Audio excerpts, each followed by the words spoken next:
Good morning dear all student. चलिए आज के लेक्चर में हम स्टार्ट करते हैं cube and cube root chapter number 7। अब इस लेसन में हम क्या पढ़ने वाले हैं, तो दो टॉपिक हम इस लेसन में पढ़ने वाले हैं, क्यूब एंड क्यूब रूट।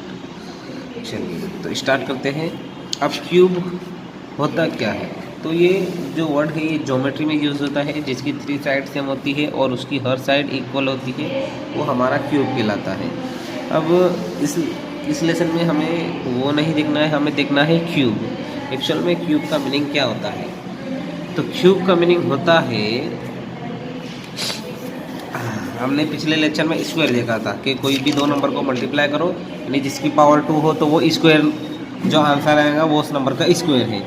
जिसे हमने देखा था 2, तो ये क्या आ रहा था 4, तो 4 क्या था इसका स्क्वायर, क्यू की पावर 2 थी। लेकिन अब यहाँ पर अगर मान लीजिए 2 की पावर 3 आता है तो, और आंसर अगर 8 आता है, तो हमारा क्या रहेगा, cube. Any number multiply by 3 time as it is number, answer जो हमारा आएगा वो हमारा क्या रहेगा, क्यूब। चलिए 4⁻3, तो अगर हम 4 को उसी नंबर से यानी कि 4 से 3 टाइम मल्टीप्लाई करेंगे, 4 4 जा 16, 16 4 जा 64, तो ये क्या है हमारा क्यूब। तो क्यूब क्या है, कोई भी नंबर को उसी नंबर से 3 टाइम मल्टीप्लाई करेंगे तो वो हमारा क्या है, क्यूब। तो यहाँ पे हमें कुछ नंबर के क्यूब बताए गए हैं। 1 क्यूब का 1, 2 का क्यूब 8, 3 का क्यूब 27, 4 का क्यूब 64। इसी तरह से बाकी सब नंबर के आपको कंप्लीट करने हैं। चलिए अब परफेक्ट क्यूब क्या होता है। परफेक्ट क्यूब क्या है, जो नंबर के क्यूब के फैक्टर अवेलेबल हो तो उसे हम क्या बोलते हैं, परफेक्ट क्यूब। जैसे एक नंबर हमारा है 2016, तो यहाँ पर इस नंबर के 3 नंबर की पेयर बन रही है, तो ये क्या है, परफेक्ट क्यूब है। क्यों परफेक्ट क्यूब है, क्योंकि इस नंबर की 3 की पेयर बन रही है। अब बात कर लेते हैं एग्जाम्पल 1 की। Example 1 is 2 4 3 is a perfect cube. क्या ये परफेक्ट क्यूब है, तो चेक करते हैं। हम इसके फैक्टर को निकालते हैं, तो इसके हम फैक्टर निकालेंगे तो क्या आएगा, 3 3 3 3 3।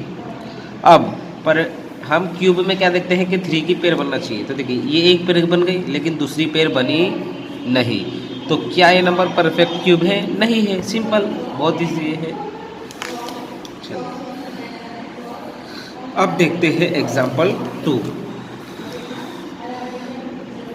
392 a perfect cube. If not, find the smallest natural number by which 392 must be multiplied so that the perfect cube is a perfect cube. चलिए चेक करते हैं क्या ये परफेक्ट क्यूब है। तो हमें क्या करना है, पहले 392 के फैक्टर निकालने हैं। तो फैक्टर निकालने पर उसके जो फैक्टर आएगी वो क्या है, 2 2 2 7 7। अब कितने टाइम आ गई, ये 3 टाइम आ गई। एक 3 की पेयर बन गई, बाकी दूसरी बनी नहीं, तो ये परफेक्ट क्यूब नहीं है। अब जो 392 है वो कब, कौन से नंबर से उसको मल्टीप्लाई करेंगे ताकि वो परफेक्ट क्यूब बन जाए।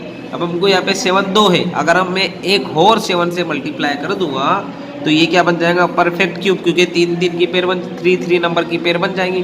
तो देखो यहाँ पर मैंने एक 7 से मल्टीप्लाई कर दिया, तो आंसर क्या आया, 2704। तो अगर मैं 7 से 392 को मल्टीप्लाई करता हूँ तो वो परफेक्ट क्यूब बन जाएगा।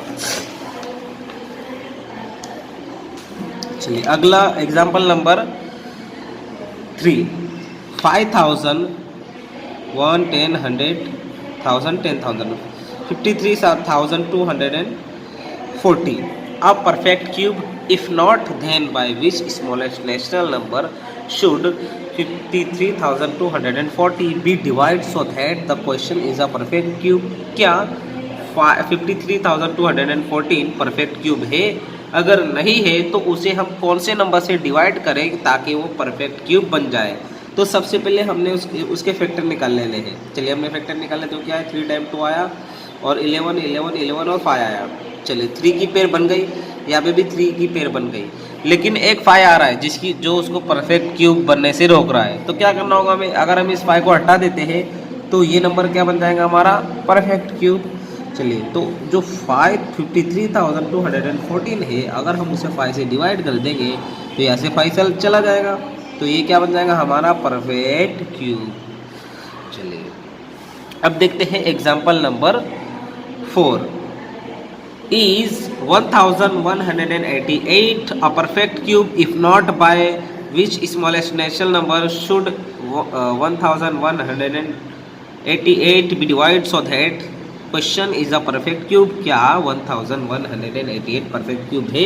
अगर नहीं है तो कौन से नंबर से इसको डिवाइड करेंगे ताकि आंसर वो क्यूब बन जाए। तो पहले हमने ये हमको फैक्टर निकाल लेने हैं। चलिए हमने फैक्टर निकाले तो क्या आंसर 2 2 3 3 3 11। चलिए 3 की पेयर देखनी है हमें, क्या देखनी होती है, 3 की पेयर बन गई, लेकिन ये बाकी ये दोनों नंबर की पेयर बनी नहीं। तो हमें किससे डिवाइड करना होगा, 11 2 2 जा 4, 11 4 जा 44। तो हमें कौन से नंबर से डिवाइड करना होगा, 44 से। तो अगर मैं 1188 को 44 से डिवाइड करता हूँ तो वो परफेक्ट क्यूब बन जाएगा।